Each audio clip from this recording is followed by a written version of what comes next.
Ensign George Gay spent the afternoon of June 4, 1942, floating in the middle of the Pacific Ocean, hiding under a seat cushion, watching some of the most important 10 minutes of the entire Second World War unfold directly above him.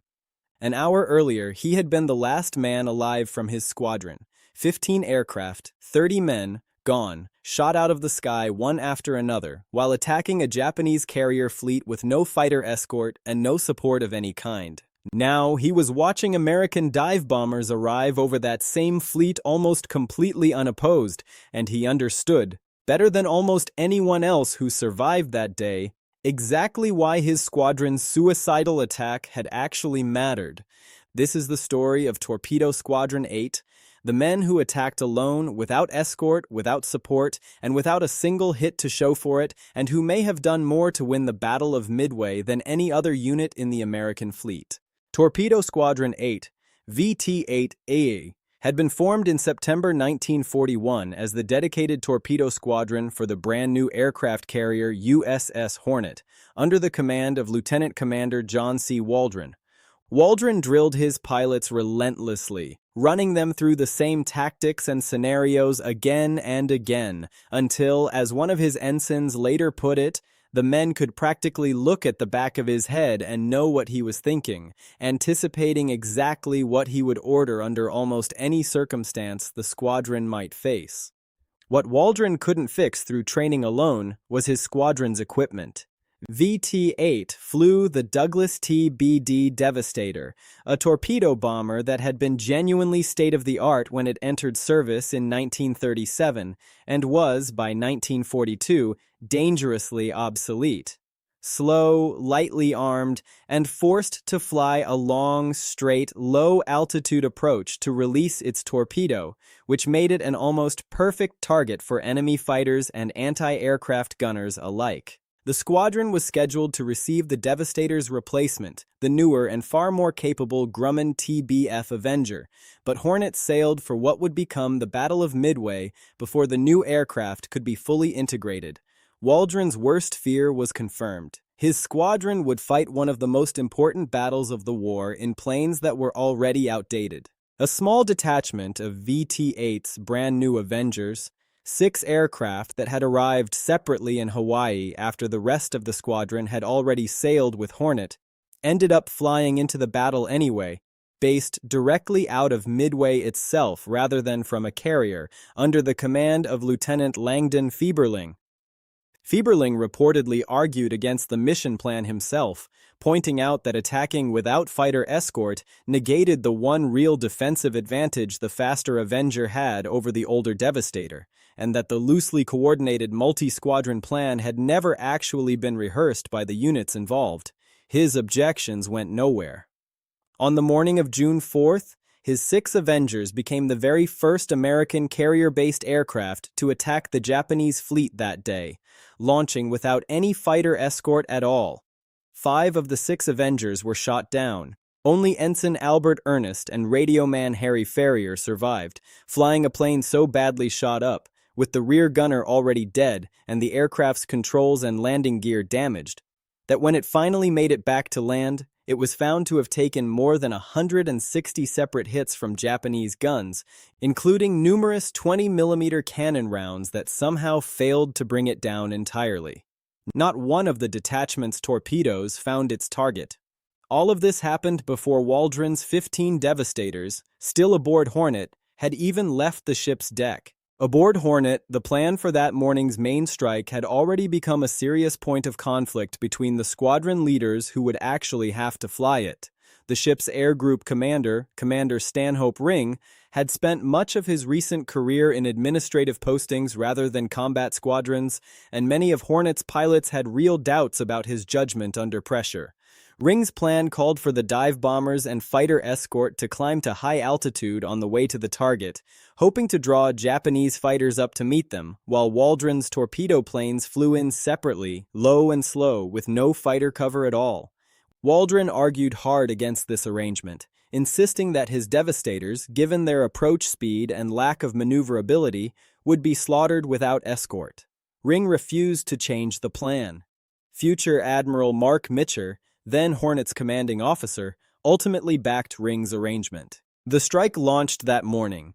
35 dive bombers, 15 torpedo planes, and 10 fighters, with similar strike groups launching from the nearby carriers Enterprise and Yorktown at roughly the same time. As the formation flew out toward the reported position of the Japanese fleet, Waldron's torpedo planes stayed low while the rest of the group climbed for altitude, and within minutes, Waldron began breaking radio silence, still arguing with Ring over the correct heading to the Japanese carriers. Trusting his own navigational instincts over his air group commanders, Waldron eventually turned his 15 Devastators away from the rest of the formation entirely. It was a fateful, controversial decision, and, as it turned out, exactly the right one. Ring's dive bombers and fighters, following his chosen heading, never found the Japanese fleet that day at all, a failure that later became known among Hornet's own airmen as the Flight to Nowhere. Waldron's instincts, meanwhile, led his separated squadron directly toward the Japanese carriers, but now entirely alone, with no fighter cover and no dive bombers to share the attack. VT-8 flew in 2 loose divisions, 15 aircraft total, with the least experienced pilot in the squadron, Ensign George Gay, flying the very last position. Here's the spot pilots called Tail End Charlie, traditionally reserved for the newest or least seasoned man in the formation. When they finally spotted the Japanese carrier force, Waldron led his squadron straight in. What followed lasted only a few minutes and has been reconstructed almost entirely from what little the Japanese defenders and George Gay himself later recalled, since no one else from the squadron survived to describe it. Japanese combat air patrol Zeros, along with a wall of anti-aircraft fire from the carriers and their escorting cruisers and destroyers, tore into the slow-moving Devastators from every direction at once. Plane after plane went down. Waldron's own aircraft was hit early and crashed into the sea. One by one, the rest of the squadron followed him down, most without ever getting close enough to release a torpedo at all. A handful managing to drop theirs at short range only to watch the Japanese ships maneuver clear. George Gay flew the last plane still in the air. He pressed his own attack in alone, released his torpedo, and banked away low over the water, directly across the deck of one of the Japanese carriers, close enough, he later said, to have almost read the ship's name painted on her side before Zero fighters caught up to him and shot out his rudder and ailerons. His Devastator hit the water hard enough to crumple the fuselage around him. The cockpit canopy jammed shut, and for a terrifying stretch of seconds, Gay was certain he would drown trapped inside his own downed aircraft before he finally forced his way out. He surfaced to find his gunner, Robert Huntington, already dead. With Japanese ships and aircraft still active in the immediate area, Gay made the decision that ultimately saved his life. Rather than inflate his life raft and make himself an obvious target, he stayed hidden beneath a floating seat cushion, occasionally slipping beneath the surface entirely when Japanese planes passed low overhead, and simply watched close enough to the Japanese fleet to see the ships maneuvering and, later, to see them burning. What Gay watched, from that extraordinary vantage point in the water, was the entire second half of the Battle of Midway unfold in front of him in real time, close enough to hear the explosions and see the smoke rising from ships that, an hour earlier, had been hunting him personally. Torpedo Squadron 8 had not been the only sacrifice that morning. Enterprise's Torpedo Squadron 6 and Yorktown's Torpedo Squadron 3 attacked separately over the following hour, suffering catastrophic losses of their own. VT-3 lost 10 of its 12 aircraft despite flying with fighter escort, a testament to just how badly the odds had turned against slow torpedo planes attacking a defended carrier force by 1942. Across all 3 American torpedo squadrons that morning, 35 of the 40 planes launched were shot down, and not a single torpedo hit found its mark. By any conventional measure, it was an unmitigated disaster, but the repeated, relentless low-level attacks had accomplished something none of the pilots flying them could have known at the time. To fend off wave after wave of torpedo planes coming in low and slow, Japanese fighter cover was forced down to sea level again and again, exactly when the carriers needed those same fighters positioned at altitude to intercept a very different kind of threat.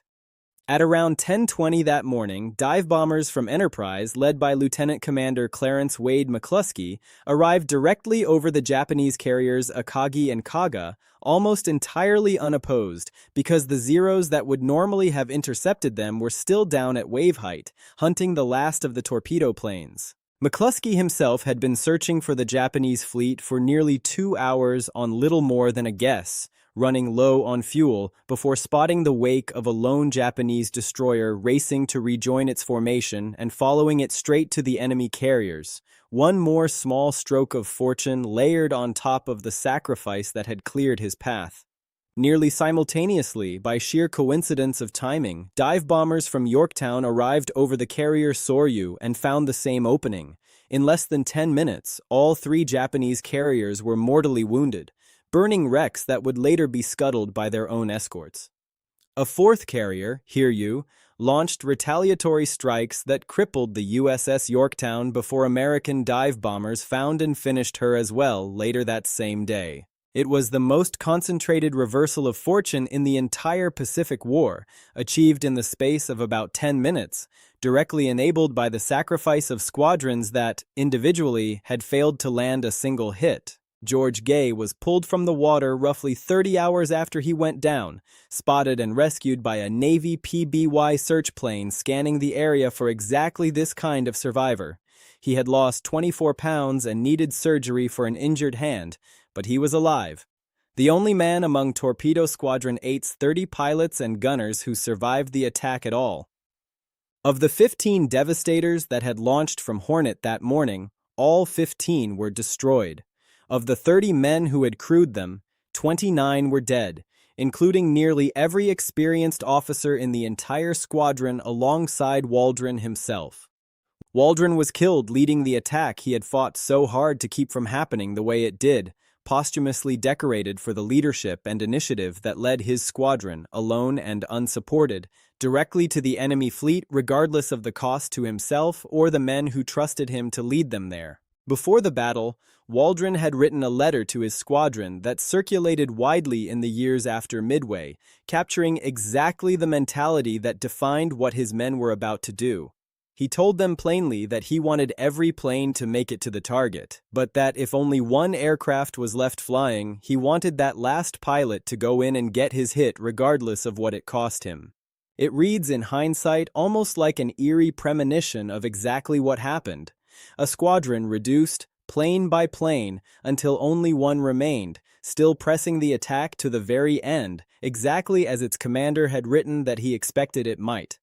Novelist Herman Wouk, writing years later in War and Remembrance, called Torpedo Squadron 8 nothing less than the soul of America in action, a tribute that has outlasted most of the specific tactical debates historians still have about Ring's decisions that morning. What happened to VT-8 has been picked apart by historians for decades since DASA. Whether Ring's insistence on an unescorted torpedo attack was a fatal misjudgment born of inexperience, whether Waldron's decision to break formation and trust his own navigation doomed his squadron to fight alone when it might otherwise have at least had dive bomber support, or whether, given how completely Ring's own flight missed the Japanese fleet entirely that day, Waldron's instincts were the only thing that got any Hornet aircraft into the fight at all. Some historians have pointed out that had Waldron simply followed Ring's heading, Hornet's entire air group might have missed the battle completely, contributing nothing at all to the outcome rather than the pivotal, if unintentional, contribution VT-8 actually made. What isn't disputed is the outcome. A squadron that scored 0 hits and lost every single aircraft it flew that day played a direct, essential role in one of the most decisive American victories of the entire war, simply by being where the Japanese fighters had to come down to meet them. The remnant of VT-8 that hadn't sailed with Hornet, pilots and aircrew who'd been left behind in Hawaii with the new Avengers, including some of the same men from Fieberling's doomed detachment who happened to survive, was reconstituted as a new Torpedo Squadron 8 aboard the carrier Saratoga within weeks, going on to fly in the opening stages of the Guadalcanal campaign and help sink the Japanese light carrier Ryujo that August. It was a strange, almost improbable second life for a squadron whose original identity had been all but wiped out in a single morning. The original squadron's name and its impossible story, though, remained tied permanently to that single, catastrophic, consequential morning at Midway. 15 obsolete airplanes, 30 men, and 10 minutes that changed the entire trajectory of the Pacific War. If you want to hear the full story of the Battle of Midway itself, and how those 10 minutes of dive bomber attacks turned the tide of the entire Pacific War, that's a story for another video. Let us know in the comments which forgotten battle we should cover next.